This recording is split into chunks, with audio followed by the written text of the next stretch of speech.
ukhuluma ngobumnandi awukwazi ukuthi ke ungakhulumi ngendawo esizenzeleke igama yazwa ukuthi ke i-neighborhood Shisanyama. Nawo le ndawo ke indawo yobumnandi edume kakhulu ke endawo yase Richards Bay.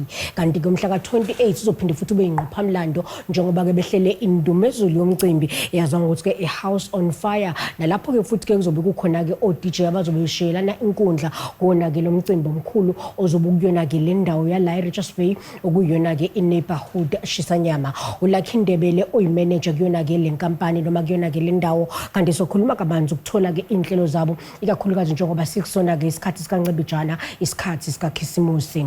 Angikubingelele mbukeli igama lami nguSimangele Sibongo sami ngwakachirwa ubukela uhlelo iCatering News Talk. Angigqugquzeleke mbukeli bayingxenye yaloko leli hlelo sokuthulela lona kuloko usuku namhlanje. Sebenzisa ke nje inkundla zethu zokuxhumana ukudlulisa ke nje ukuphala kwakho umbuzo wakho mawukuthi ke ukuyivakashele le ndawo sebenzisa ke inkundla zethu zokuxhumana ukudlulisa ke nje ukuphala kwakho ngayo ke le ndawo e-neighborhood Shisanyama ekuyona ke indawo yase Richards Bay. Uvula khombukeli lubalekile kakhulu kuluhlelo lethu kungakho ke sigqugquzela ukuthi ke ube ingxenye ngokuthi usebenzise zona ke inkundla zethu zokuxhumana. Msentebele kwintokozo enkulu ukuthi sibe naku iCatering News Talk asikumukele ehlelweni lethu. Ngajabula wena. Sanibona nobahlali. Igama lami uLakhi Ndebele. Mina umphathi wala ekhaya eNeighborhood Shisanyama. Kwintokozo enkulu ukuthi sibe nawe kakhulukazi ngaso lesi sikhathi sibhizi. Siyazi kubhizi kakhulu kulesi sikhathi enindawo zenu kuqhama kakhulu kuba busy kulesi sikhathi because abantu bathi kubefuna into okuyijabulisa entertainment and nana nisale ngaphandle lapho. Let's talk about i-neighborhood ngaphandle ukuthi mhlambe ngaphambi kokuthi siqhubekele phambili. Msendebele, you will agree with me ukuthi sekhambe kwafika isikhathi whereby a lot of people think ukuthi i-neighborhood Shisanyama is no longer operating, but here we are sikhona la endaweni yenu kuyasetshenzwa ngendlela ejwayelekile. Talk to us to what led to people thinking ukuthi i-neighborhood Shisanyama isasebenzi. Hey uningi mama but futhi sikhuluma nje into eqondile.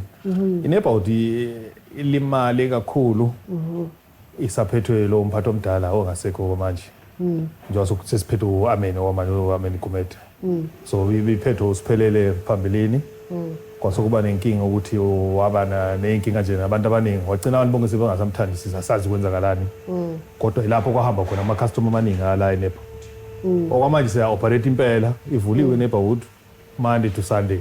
Siya operate on a daily basis but it's no longer the same as like our old days, our old Neighborhood. But uyabona ngoDecember kuningi into okwenzakala. People are coming in, we having more people from our Goli, Teguini, Bafika. We are like even yesterday, it was a busy Thursday.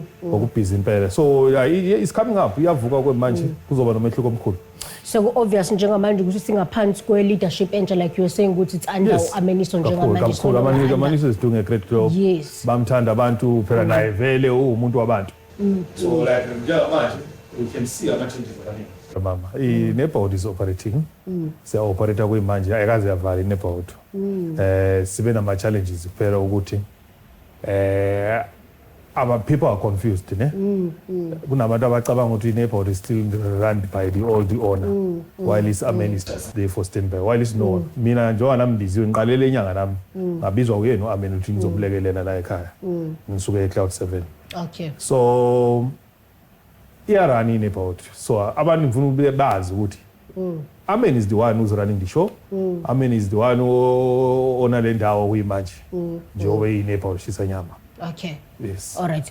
Now ngiyafuna nje ukuchecka la Msendebele kwenu ukuthi indawo efana njengale besizenzele igama where abantu bangabe ukhuluma ngobumnandi. I think you did hear in my introduction ukuthi mawukhuluma ngobumnandi ukhuluma ngeRichards Bay. I-neighborhood is the first that comes in mind because isilakhile igama lalo to that level. Ikuphi enikwenzayo ke njengamanje I understand ukuthi kune leadership entsha uqinisekisa ukuthi abantu niyababuyisela back ekuthenini nawe indawo ikhona iya operator. Ikuphi enikwenzayo? I do understand ukuthi today we've got this interview and it's part of amizamo yenu ukuthi abantu bazi ukuthi i-neighborhood Shisanyama ikhona iya operator ngokuphelele. But other than that ikuphi enikwenzayo to ensure that you still spread out the word out there to people to let them know especially during this time festive season ukuthi you are there and you are fully operating as a company.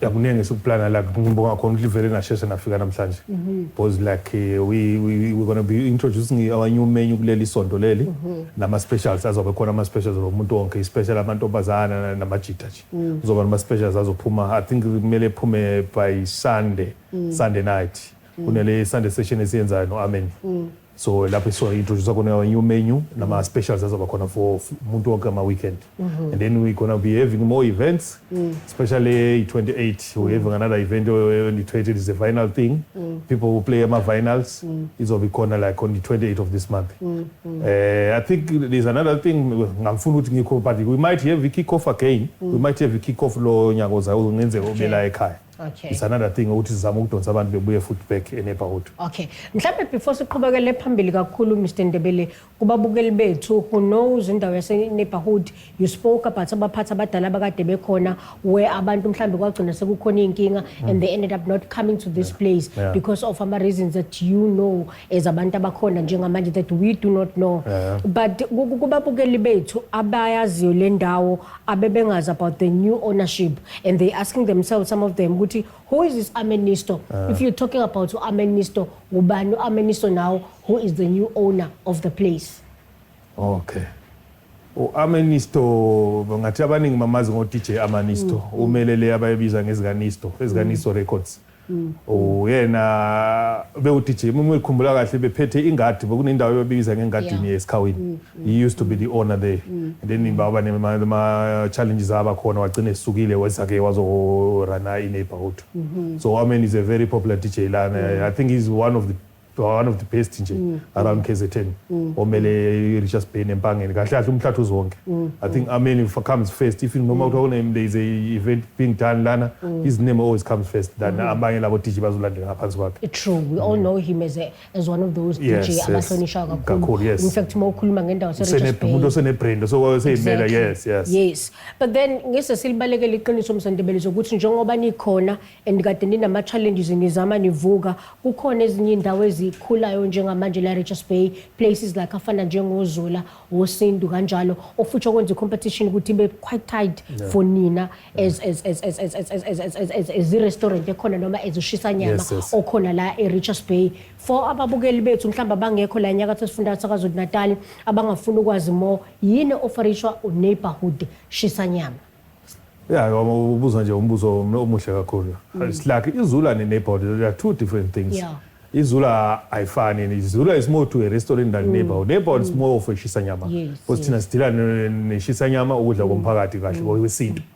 Njo uthola ukuthi kunomleqo kunosu sinenhloko sinenyama yoqhoko sineshisanyama. Then sokuzoba nama wings and chips nama ribs and all of that. Into sinimenu esinayo. Ayifani if uzoya eZulu uzobona uzothola ama prawns nani. So thina we not part of iZula we see mele thina sisodwa sishisanyama. Sikasi kanti into yesikasi.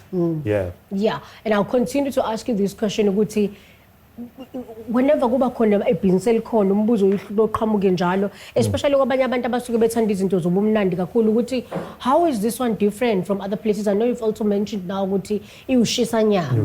That's how it is different. Yes, but apart from that ikona kupho kwenza iZulu ukuthi mhlambe ihluke I mean okwenza ukuthi ineighborhood shisa nyama ihluke kwezinye indawo for a person ongekho la kungana ngasuka la ekhona azothi ngize eneighborhood sanyama nalapho sazi ukuthi Richards Bay yathanda kakhulu abantu bazobe behle beze Richards Bay njengoba sisesikhathini sikaNcibijane isikhathi sika Christmas. Why should they come to a neighborhood sanyama? Yikuphi lokho abazofika bakuthole that they cannot get kwezinye indawo?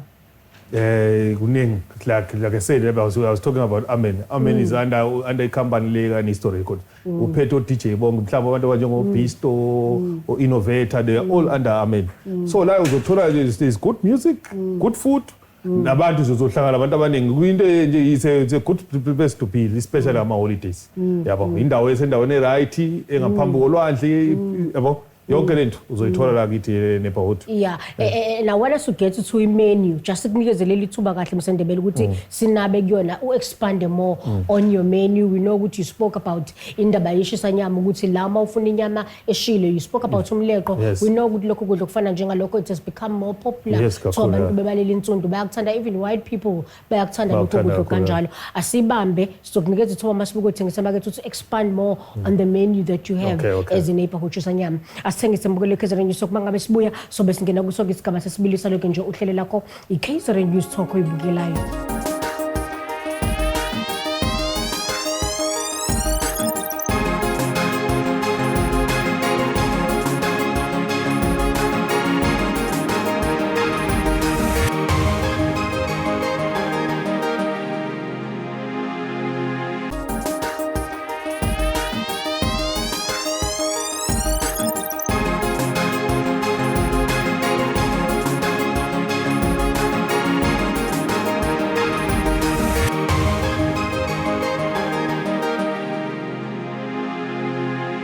Mbukeli sikomkeleke kusoke nje isigaba sesibili saloke nje uhlelo lakho iKZN News Talk oyibukela igama lami nguSimangele isibongo sami ngwakachirwa kuloke uhlelo lethu namhlanje sikhuluma naye ke umphathi wasendaweni ke yobumnandi yazo ukuthi ke iNeighborhood Shisanyama okuyena ke uMr Lucky Ndebele sikhuluma naye kakhulu njengoba ke le ndawo ke kwaduma ukuthi ke ayisasebenzi izinto ke ayivezile esigabeni sokuqala sohlelo ukuthi ke le ndawo isebenza nje ngokuphelele under leadership kayena ke uDJ Amenisto odume kakhulu ngezika Nisto okhona ke kuyo ke indawo yeSearch Space thola kabanzi ngezinye ke zeinhleli kakhulu njengoba benomcimbi omkhulu ngawo ke nje umhla ka28 ozoba kuyona yona ke indawo yaseNeighborhood Shisanyama nokuyiyona ke esakazela kuyona osukwini la namhlanje ngiyafuna ukuthi sibhekela Mr Ndebele ukuthi you spoke about imenu yenu ukuthi it's very different from other restaurants and I want us to talk more on that one because I think ibalekile you mentioned ukuthi part of the things that you have is Shisanyama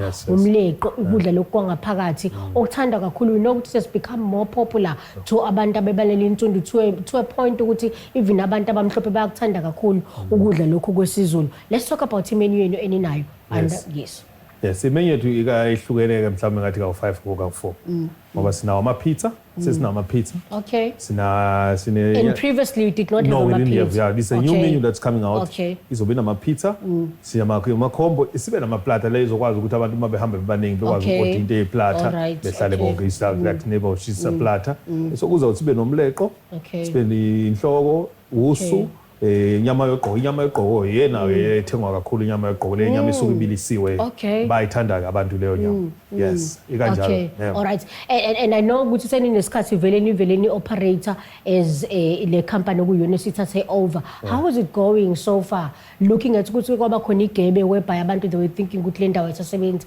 but then some sebeyazi ukuthi le ndawo yasebenza how is it going kuhamba kanjani ukuyimanje yes kuyimanje nje uma nibheka in terms of ama customer enu that you get on daily basis no we picking up amfuna nqamamanga sekukhona umehluko bakhona abanye abantu abasenayo le belief futhi no akasekho lo muntu omobemdala obesebenza la so abantu bayabuya nje amfuna nqamamanga so kukhona umehluko omkhulu noma nasemalini uyabona so imali siyangena impela yes and in terms of location yenu would you say ukuthi as a company I point where you are situated is perfect in terms of ukuthi nikwazi ukuheha abantu ikakhulu indawo esikuyona lethu zigazi indawo right impela ngoba indawo ifikela yo I think it's the only site in Sibani bayibiza ngani isibreeze what lapho kwazi ukuthi abantu be is the only place so indawo right kakhulu yes okay all right ngifuna singene kumcimbi ozoba ngomhla ka28 I know ukuthi part of what you do as a neighborhood njengoba you mentioned ukuthi uDJ Amen waziwa kakhulu njengo DJ not just a DJ but also ophinda alekelele gromeni the upcoming DJs abakhona la nyaka sesifunda sakaZulu Natal we do know ukuthi kulo mcimbi ozoba ngomhla ka28 mhlambe let's firstly speak about ukuthi what inspired lo mcimbi ozoba ngomhla ka28 okay lo mcimbi oyi28 it's all about people who love deep house ngoba uhlanganise bonke DJ laba abadlala i-deep house music so it's all about deep house abantu laba bathanda ukuthi bengajuluki bethanda ukulalela ingoma beyihlalele phansi it's all about 28 yale nyanga yes would you want to maybe mhlambe just ukuthi usivulele kancane ukuthi ikuphi obani abantu in terms of a lineup people that they can expect on the day yes we check it out lineup yami izobika kanjani because I believe ukuthi ababukeli bethu njengamanje abayazi iNeighborhood abawazi amagalela khona they want to know we've seen quite a number of DJs coming here eZula bezodlala khona and which will draw large numbers of people befika bezojabula khona la I know ukuthi lineup yeni tight kakhulu this time around if you can just go through lineup yeni ukuthi kuphi nabaphi esingabalindela Okay, yaw sinayo lele sobe siphethe lemon and hep bamazi lemon and hep. Sibe zino Rosetta, the general uzobe khona naye. Sibe no Tyson, ngoba amazi uTyson wala eBay. Yeah. Sibe nabo Sam umjito wala esikhaweni. Okay. Sibe nawo amanisi uzobe khona. Uzobe dlala naye on the day. Kube no DJ Sandile bonke bazokhona Shebo bazobe khona bonke ama local la esikhaweni Mpangeni. Okay. Space one. Yes, and it's open to everyone. It's open to everyone, yes. Okay. Yes. All right, let's talk about indaba yekhathi ukuthi ulindele ukuthi uqale ngasikhatsini mhlambe uphele ngasikhatsini. Umdlalo wethu uzoqala ngo-12 o'clock emini Okay. until late hours. I think 2 o'clock in the morning the next day, yeah. And I want you to put emphasis on ukuthi wonke umuntu uvulelekile ukuthi angawu-attenda lo No, mcimbi. everyone is uvumelekile wonke umuntu. Okay. Kukhona labo babe concerned about indaba ye-security ukuthi is it going to be safe for us, for those who live abangaba nalo mbuzo ukuthi is it going to save, can I go there, how nizoyiqiniseka kangakanani nezokuphepha on this I day? think Tuzikas is one of the safest places around Richards Bay eMpangeni ngoba kwayona le ndawo inama-security awo vele asebenza kule ndawo. So kuze lapho nathi uma sinomcimbi sinokuqasha ama-security angaphandle sibe nama-bouncer siba nabo futhi abantu abagada iy'moto zabantu ezisuke sema-parking. So asikaze saba nayo i-complain yokuthi kunemoto elimele kunemoto etshontshiwe kanjani yonke into ngathi ngawufaka nje u-80% o-safety in terms of abantu abazobezile la. So abantu abangalenzi iphutha abaphume ngobuningi babo on this day beze bezo-attenda lo mcimbi. And you are saying ukuthi it's open to everyone. Yes. In terms of security, everything is going to be tight on the day. Abantu abakhululeke beze ngalolu suku uvuleleke kunakubantu abasuka ey'ndaweni ezahlukahlukene, not just abantu base-Richards Bay kuphela but everyone. Everyone, yes. In terms of the dates, why did you choose umhla ka-28 mhlambe? 28. Was there a specific reason mhlambe ukuthi nikhethe umhla ka-28? Yeah, there are things like ama-challenges kwesibana uto-DJ abaningi basuke bebhokhiwe. So now uma usuthola lolo suku uzokwazi nawe uyihlelele lona ngoba usubona ukuthi you start December now everyone is booked especially uma u-DJ. So now uma uthola lelo thuba ukuthi ukwazi ukuba sezovela uhlele ngalangona ukuthi nje i-date December I think every day is party. There's no need ukuthi ukhethe i-date ukuthi kanjani. UDecember nje uDecember for everyone. Yes. So yilokho, and is that the only event enzobe ninayo kuphela njengoba kuDecember noma kukhona okunye ababukeli abangakulindela ukuthi mhlambe going forward nizohlala nihlale mhlambe nikumemeze ngishilo lapha uqale inkulumo yethu ukuthi ingenzeka sibe ne-kick off mhla ka-2 January ngenzeka ibe la ekhaya sisazofinalize nalo before liphele leli sonto lelo. Yeah. For omunye umcimbi ongasube khona. Ngiyafuna ukuthi mhlawumbe usebenzise leli thuba Mr Ndebele just to emphasize the importance of support when it comes to us black people, because we know ukuthi njengoba ikhona le company ayi-operate ngo-Amenisto noma no Mr Ndebele kuphela. You've got employees that are employed here awudingayo umsebenzi njengoba sisesikhathini sika-December we know ukuthi bakhona abanye abahleli emakhaya abangasebenzi abangathathi intweni. Kubaluleke kangakanani ukuthi abantu bathi come forward and support i-neighborhood Chisanyama? You've mentioned ukuthi phetha uyena Ameni owaziwayo ingane ekhulele la enyakatho esifundazwe saKwaZulu-Natal. For people laba abathanda ubumnandi kubaluleke kangakanani Mr Ndebele ukuthi bayisupport le ndawo considering onke lama points bengade ngamention ukuthi ngaphezulu nje kokuthi ya operator it's also futhi isondo eli creates employment for intsha yaseNingizimu Afrika. Yes. Yeah, sinaso staff nanokuthi njengoba kuzoba uDecember ngeza sisazoqasha futhi so we gonna get more people batholela amathuba bethola umsebenzi. Mhlawumbe leli Monday by Monday I think I'll be calling out people for interviews sizoqasha abanye abantu for to create more jobs for abanye abantu. Yes.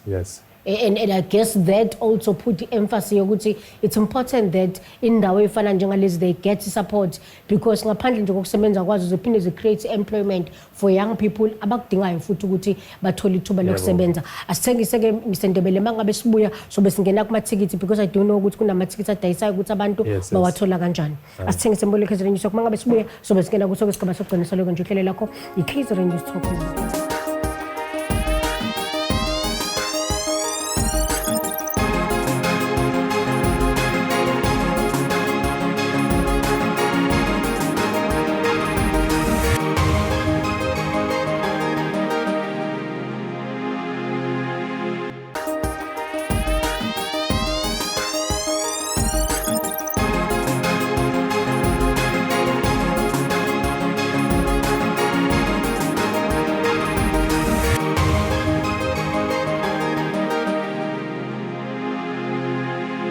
Sikubingelele mukeli sikwamukele kuso nje isigaba sokugcina saloke nje uhlelo lakho oluyinqayizo vele iCatering News Talk. Uhlelo lolo ludlala njalo ngolesibili isikhathi sisodwa o7:30 kwintandokazi kamabona kude wakho i1 Catering TV. Gama lami nguSimangele, isibongo sami ngwakachirwa. Kanti mawusanda kuvulela ke umabona kude wakho angikutshele ukuthi ke sisakaza kuyona ke indawo yazwa ukuthi ke neighborhood Shisanyama ekhona ke kuyona ke indawo yase Richards Bay esingaphansi ke kwe leadership ka DJ Amenisto. Sikhuluma naye ke umphathi wayo kuyena ke Mr. Lucky Ndebele ngawo ke umcimbi omkhulu indomezulu ozobungawo ke umhla ka28 December kuyona ke le ndawo niyazwa ukuthi ke a house on fire. Sikhuluma ngawo ke njengoba bebhizi bematasatasa behlelela wona ke lo mcimbi njengoba sikuona ke isikhathi sikancibijana isikhathi sama holiday isikhathi sika December. Sikhuluma naye ke uMr. Ndebele kulona ke nje uhlelo lethu. Ngiyafuna ukuthi singene kona ke amathikithi Mr. Ndebele ukuthi ahamba kanjani azobe dayisa kephi na kephi aseqalile yini nokudayisa because umhla ka28 usula eMnyango. Yes, awadayiso makabatholakala ukhomba tickets etown. Then la eMnyango azobe tholakala uba 150 khanda lo muntu. Okay. Yes. All right. And why is it important mhlawumbe ukuthi babe begijima beyowathenga manje bangalindi ukuthi kube umhla ka28? I know ukuthi umhla ka28 nizobe nivulile ukuthi abaze bezowathenga la eMnyango, but also why is it important for nini ukuthi ababe behamba manje bephuthuma bewathenga la mathikithi? Uma be ukuthi bayashetha bewathenga nathi lethu esinikeza umfutho ukuthi sazi ukuthi event ethi kanjani. Nathi izosinikeza amandla leyo ukuthi uma usufika ususazi sokunabantu percentage elingaka esilithenga ama tickets. Yeah. Kuwenza nathi sibe nenjabulo enkulu nje siyicompany ye-neighborhood. Yeah. And also the local DJs are also going to be given an opportunity also nabo badlale on the day. Kubaluleke ngani lokho kunini ukuthi o-DJ nabo abasakhulayo nibanikeze ithuba lokuthi bathi showcase ithalente labo. Ikakhulukazi njengoba kuzobe kugcwele ngomhla ka28 isikhathi sikancibijana siyazi abantu bazophuma ngobuningi babo beze la e-neighborhood yodumo. Yes. Yeah, kubalulekile ukuthi support nathi la local artist ngoba nawa safuna ukukhula phambili. So if kunama event njengala njengoba siphethe abantu abanjengo Lemon and Hair, Boris or Rosetta, those are international DJs. So if bezoza umuntu o local edlala naye la sikuzomnikeza la umfutho ethi hayi umbani lona. So you never know ukuthi impilo yakhe yokuqala phi yakho. Ungenza yona le event yethu ka20 libe ne turnover yempilo yomunye umuntu o DJ we local. Yes.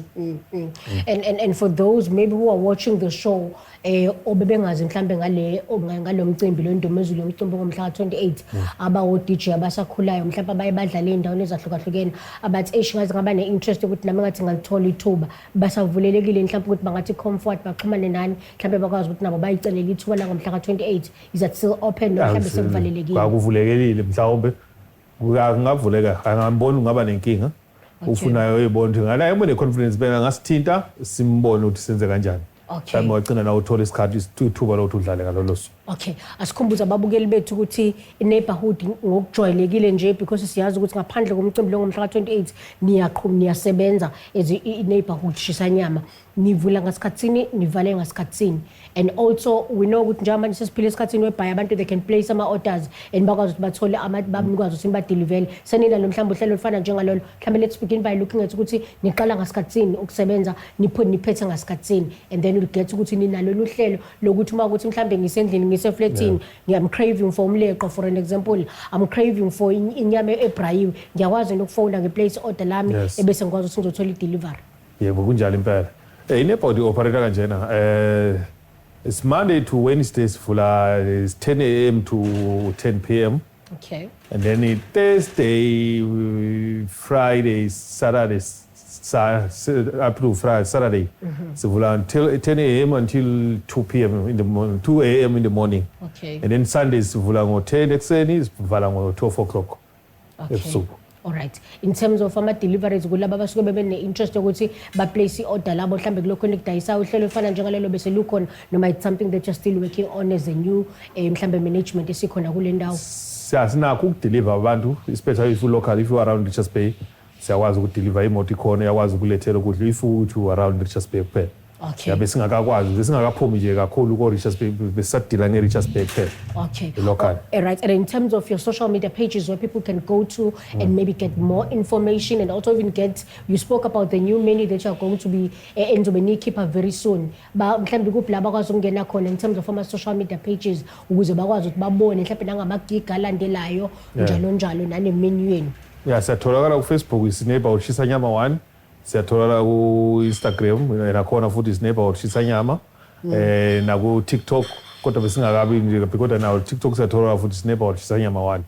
Mina zokugcina nje Msendebele kubabukeli bethu ababukela uhlelo ngiyazi sabathanda okumnandi awukhulumi kaningi nabo khuluma nje nabo kanye ebese beyezwa ngiyazi ukuthi abaningi sebekuzwile kade uqala nje ukukhuluma ngalo mcimbi ngomhla ka28 why should they not make a mistake yokuthi baphuthe umcimbi ngomhla ka28? It's all about December. It's last December into sinyanga yokugcina enyakeni. That's why uzospenda nje mhlawumbe imali yakhe yokugcina usuqala unyaka omusha. So awumelanga uphuthe le nto nje ngoba uzoba nama regrets empilweni yakho. Bengayingane nebhodo. Bengayi ngoba into eyenzakala once enyakeni.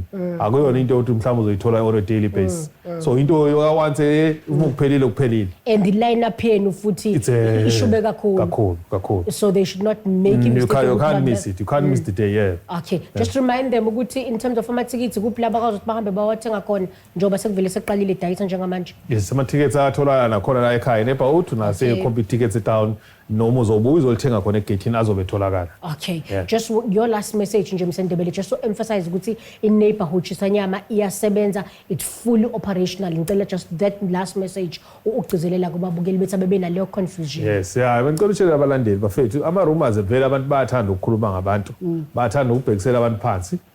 Khona abakuthanda nabangakuthandi. iNeighbourhood is running, is operating on a daily basis.